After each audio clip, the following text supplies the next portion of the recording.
Ma-enjoy mo lang ang buhay kapag malinis ang puso. Come, Holy Spirit, I need you. Hindi na po, nandyan na po ang Banal Espiritu. Diba? Nandyan na, kasama mo na. Wala siya sa labas, nandyan na. And when He came to dwell in you, He brings the power. He brings the power.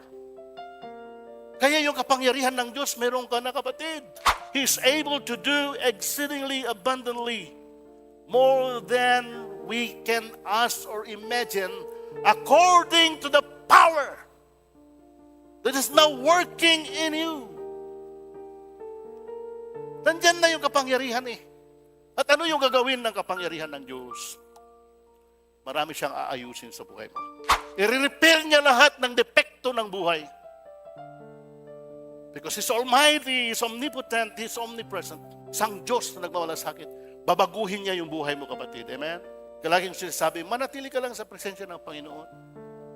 Magbabago ka. Kahit na ano yung depekto. Kahit anong depekto. Marami akong nakita na pumasok dito sa ating church. Makabakla. Pumasok sa ating church, nagbago. Nagkaroon ng mga asawa, amen. Talagang macho. Meron kami nga kasama sa Heaven's Portal noon. Talagang dumating ay talagang malambot. Biniro ko nga siya eh. Alam mo kapag dumating ka dito, kapag ganyan ang tsura, bubuking ka namin dito. Biniro ka na. Nagbago. Nakita ko dito, nakita ng mga kasama na, may girlfriend na siya. Gano'n. Magbabago. Kapag depektibong buhay, aayusin ng Diyos.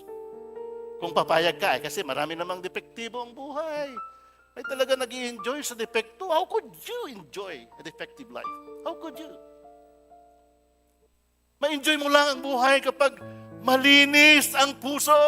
Kasi kung malinis ang puso, pinakauna, papakinggan ng Diyos ang panalangin mo.